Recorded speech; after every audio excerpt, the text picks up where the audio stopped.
The champagne flute felt suddenly heavy in my hand as Brenda's voice carried across the country club patio. Maybe try getting a real job like normal people. She waved her mimosa toward me like a conductor's baton, and I watched the golden liquid catch the sunlight. The same way her diamond tennis bracelet caught it, the same way everything about her screamed, "Look at what I have." My father's fork paused halfway to his mouth, eggs Benedict suspended in that careful space between the plate and commitment. Around us, the Sunday brunch crowd pretended not to listen while absolutely listening. I could feel their attention like static electricity. This consulting thing, what even is that? Walking into companies and telling them what to do? Brenda laughed, touching up her lipstick between critiques. The coral shade matched her manicured nails exactly. David, tell your daughter about real careers, stable careers like mine in pharmaceutical sales. The question burning through my mind wasn't whether to tell her I'd just closed the acquisition of her company. It was whether she'd recognize me when I walked into her office as the new owner in 48 hours. My name is Samantha. I'm 28 and I'm a private equity managing partner. This is the story of how I taught my stepmother the real meaning of job security. I set down my coffee with deliberate care. I like consulting. It's flexible. Flexible is code for unemployable. Brenda examined her reflection in a silver spoon, smoothing an imaginary imperfection. Look, I get it. Not everyone can handle corporate life. The pressure, the competition, the real responsibility, but maybe start somewhere entry level. I could put in a word at MedTech Corporation. We always need administrative assistance. We'd been through this routine for 6 months, ever since Dad married Brenda after a whirlwind romance that started at his retirement party and ended at a Vegas chapel. She was 15 years younger, ambitious, and deeply concerned about what she called the family image. "That's kind of you," I said. "Someone has to look out for you. Clearly your father's been too soft, letting you drift around with no direction. I appreciate your concern. Even worse, these are your prime earning years." She leaned back, swirling her mimosa. "While you're consulting, I'm pulling in 6 figures plus bonuses. Just last quarter, I moved $3.2 million in products. That's real contribution to society." "Selling opioids is definitely a contribution," I agreed. Her face flushed pink beneath the foundation. "Pharmaceutical solutions for legitimate pain management, and it's honest work, transparent. Not like showing up at companies and... What do you even do exactly?"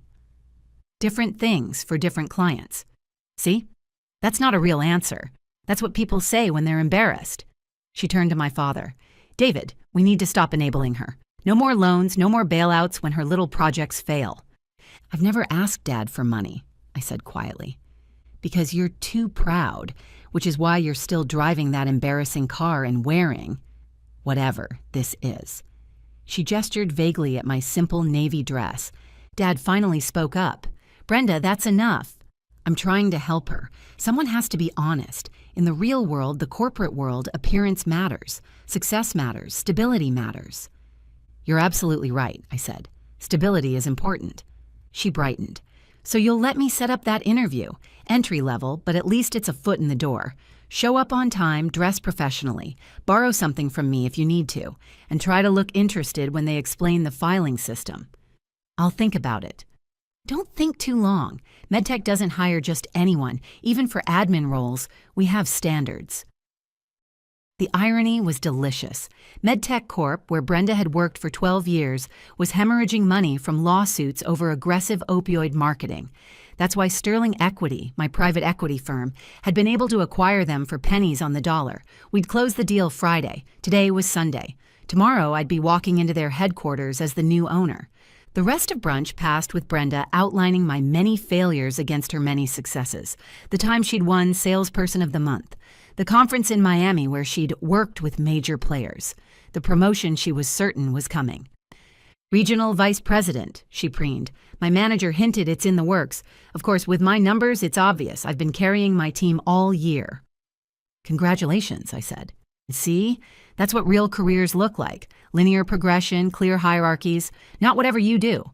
Floating from company to company like corporate driftwood." As we waited for the valet, Brenda couldn't resist one final dig. "That dress, is it from Target?" No judgment. We all start somewhere.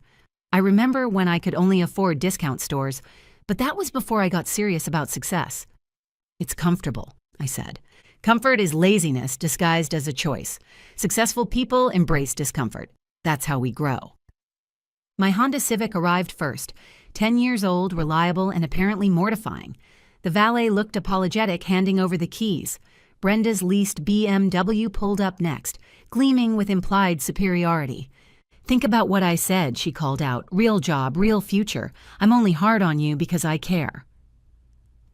Monday morning arrived with autumn sunshine and a series of encrypted messages from my team.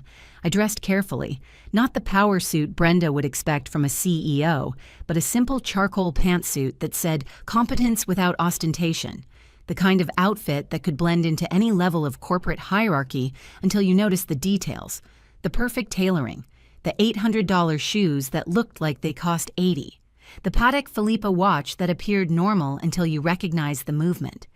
MedTech Corp's headquarters occupied a gleaming tower in the financial district. I'd been there before during due diligence, but always after hours with the acquisition team. This was my first time walking through the front door during business hours. "Name?" the security guard asked. "Samantha Chen. I have a 9 a.m. with the transition team." He checked his list, did a double take, checked again. "Miss Chen, the new CEO." "Yes." "Welcome, ma'am. Let me get you a badge and escort." "No escort necessary. I know where the conference room is." The executive elevator required a special key, which the guard provided with slightly shaking hands. As I rose to the 20th floor, I thought about Brenda, probably somewhere in this building right now, preparing for her Monday morning sales meeting. No idea her world was about to shift. The conference room was packed. Legal team, HR directors, department heads, outgoing leadership, all assembled around a massive oak table. They stood when I entered. "Good morning," I said, taking my seat at the head. "Let's begin." The next 2 hours were presentations, transitions, strategic adjustments. I'd done this before with other acquisitions, but MedTech was special. Not just because of Brenda, but because the company represented everything wrong with pharmaceutical sales. Aggressive marketing, questionable ethics, profits over patients. "The sales restructuring," my CFO said, sliding a document across the table. "We'll be eliminating several regional positions and refocusing on ethical prescribing practices." "Which regions?" "Southwest, primarily. That's where the most aggressive tactics have been documented." "Brenda's region." At 11 a.m., word went out. All hands meeting in the main auditorium, mandatory attendance. Rumors had been flying since security guards started updating access badges and IT began password resets. MedTech's 3,000 employees filed in with the nervous energy of people who knew change was coming. I watched from backstage as Brenda entered with her sales team. Still confident, still checking her phone. She'd chosen a seat in the middle, visible enough to be seen as a player, not so front as to seem eager. The outgoing CEO made brief remarks about exciting transitions before introducing me. I walked onto the stage to polite, confused applause. Most employees had no idea who I was. To them, I probably looked like another consultant. "Good morning. I'm Samantha Chen, managing partner of Sterling Equity and your new CEO." The auditorium went silent. I could see Brenda from the stage, her face cycling through confusion to recognition to dawning horror. I know change is unsettling, but I want to be transparent about our direction.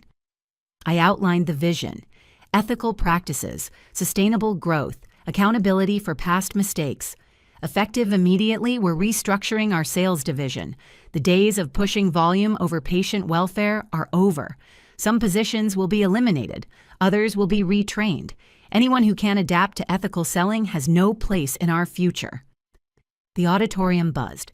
Brenda's face had gone pale. "I'll be meeting with each department this week," I continued.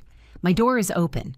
I believe in leading by walking around, not hiding in an executive suite. You might see me in the cafeteria, the sales floor, even the parking garage. Because real leadership means understanding every level of the organization. Questions?" A hand shot up. I answered honestly about layoffs, about direction, about my background in private equity, with a focus on distressed assets. Then Brenda stood. Even from the stage, I could see her hands shaking. Do you have pharmaceutical experience?" I have experience identifying what's broken and fixing it. In MedTech's case, what's broken is a culture that prioritizes sales over ethics. The lawsuits speak for themselves. But sales drive revenue. Lawsuits drive bankruptcy. We're facing $2.3 billion in potential litigation from aggressive opioid marketing. That stops now. She sat down hard. Around her, colleagues were already distancing themselves, the corporate survival instinct kicking in. After the meeting, department heads scattered to break the news to their teams. I made my way to the sales floor where Brenda's manager was already in crisis mode. "Miss Chen," he practically ran to intercept me. "About the sales restructuring, my team has always operated within guidelines." "Has it?" I pulled up a tablet. "Records show your region has the highest rate of prescriber kickbacks, dinners, trips, consulting fees that are barely disguised bribes." "That's industry standard." "Was, past tense." Behind him, I could see Brenda at her desk, frantically pulling files, probably trying to hide evidence of the very practices I'd already documented. "I need all regional managers in conference room C in an hour. We'll discuss who stays and who goes." The meeting was brutal. I laid out the evidence. Falsified call reports, kickbacks disguised as speaker fees, pressure tactics on doctors who tried to reduce prescribing. 3 managers were terminated on the spot. 2 others accepted demotions with retraining requirements. Brenda tried to defend herself. These were approved strategies. Corporate knew. Previous corporate. I'm current corporate, and I don't approve. You can't just come in and destroy everything we've built. What you've built is facing federal investigation. Did you think the lawsuits would just disappear? That families affected by overprescribed medications wouldn't seek accountability? I was following orders. And now you're following new ones. Effective immediately, you're on administrative leave pending investigation into your sales practices. Investigation for what? I pulled up her file on the conference room screen. Falsifying call reports, providing kickbacks exceeding federal limits, pressuring physicians to prescribe beyond medical necessity. Should I continue? Her face had gone white. I need this job. My car lease, my condo. The BMW you leased to impress clients, the condo you bought with bonuses from pushing pills. Maybe you should have thought about sustainability before lecturing me about real jobs. You don't understand. I understand perfectly. You built a life on other people's misery. Now it's crumbling. That's not my fault or my problem. The conference room had gone silent. Other managers stared at their hands, their laptops, anywhere but at Brenda's unraveling composure. "This is personal," she said finally, voice shaking. "You're doing this because of brunch." "I'm doing this because your sales practices are unethical and illegal. The fact that you spent Sunday morning mocking my career while sitting on a pile of documented violations, that's just irony." Security escorted her out 20 minutes later, cardboard box in hand. The great pharmaceutical sales success story reduced to a security escort and a damaged reputation. I returned to my office and was preparing to leave for the day when Dad called that evening. "Samantha, what happened?" Brenda came home in tears. Something about her company being taken over. "Sterling Equity acquired MedTech. I'm restructuring to avoid bankruptcy from the lawsuits." Silence. Then, "Sterling Equity, that's your company?" "One of them." "But you said you were a consultant." "I am. I consult with the companies I buy to make them profitable and ethical. It's very fulfilling work." "Brenda's been put on leave. She says you targeted her." "I targeted unethical sales practices. She happened to be one of the worst offenders." "You could have warned us at brunch when she was offering to help. When she was explaining how I needed a real job, when she offered to get me an entry-level interview at the company I'd just bought. That brunch? This is cruel, Samantha." "No, Dad. Cruel is pushing addictive drugs to make quota. Cruel is mocking your stepdaughter for career choices you don't understand. This is consequence." She could lose everything. Then she'll understand what families dealing with prescription drug crises have lost. Perspective can be educational. He hung up. I wasn't surprised. Dad always chose the path of least resistance, and right now that meant supporting his wife's victim narrative. Over the next 8 months, MedTech transformed. We settled the major lawsuits, retrained the sales force, and pivoted to non-addictive pain management solutions. The federal investigation concluded with hefty fines, but no criminal charges against the company, thanks to our immediate cooperation and policy changes. Revenue dropped initially, but stabilized as hospitals began trusting our ethical approach. Brenda's investigation revealed what I'd suspected: falsified reports, illegal kickbacks, pressure tactics that bordered on criminal. She avoided prosecution by agreeing to a lifetime ban from pharmaceutical sales and forfeiting her bonuses. Without income to support her lifestyle, she lost both the BMW and the luxury condo within 3 months. Last I heard, she was working as a receptionist at a medical clinic, entry level as she'd recommended for me. 6 months after that confrontation, Dad reached out asking if we could meet. Dad and I didn't speak for all that time until we finally had coffee. He looked older, tired. "She left me," he said simply. "Said I should have warned her about you." "Warned her about what? That I'm successful? That you're formidable. She thought you were a failure." I let her think it because it was easier than explaining. Explaining what? That your daughter built a private equity empire by 28, that the consulting she mocked was actually corporate turnarounds worth billions, that the old Honda was a choice, not a necessity. Would she have been nicer if she'd known? He laughed bitterly. Probably, but that's the point, isn't it? She showed you exactly who she was when she thought you were nobody. And you let her. I did. I'm sorry. Are you? Or are you just sorry she's gone? Both, he admitted. But mostly sorry I didn't defend you. Your mother would be ashamed of me. He paused, staring into his coffee. Brenda and I finalized the divorce 2 months ago. She blamed me for not protecting her from you, as if I could have changed what she'd built her career on. The marriage was over the moment she walked out with that cardboard box. She also said you avoided conflict. She also said you inherited her backbone. Guess she was right. We rebuilt slowly, Dad and I. Without Brenda's toxic influence, he remembered how to be proud of his daughter's accomplishments instead of apologizing for them. He even started bragging about my work to his golf buddies. My daughter? Oh, she's in private equity, buys broken companies and fixes them. Very boring stuff unless you like making millions while improving lives.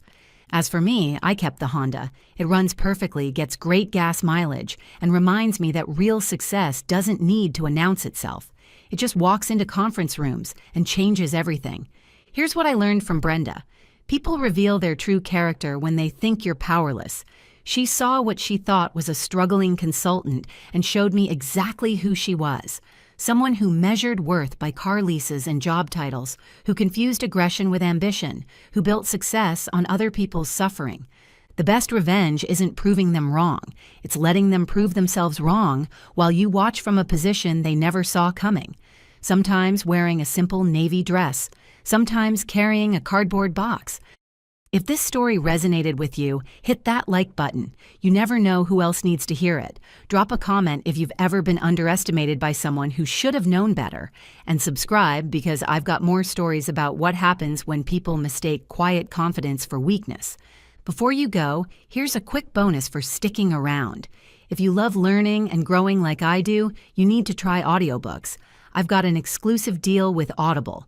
Your first month is completely free. That's access to over 500,000 titles, zero cost to you. All the details are waiting in the description. Don't miss this one.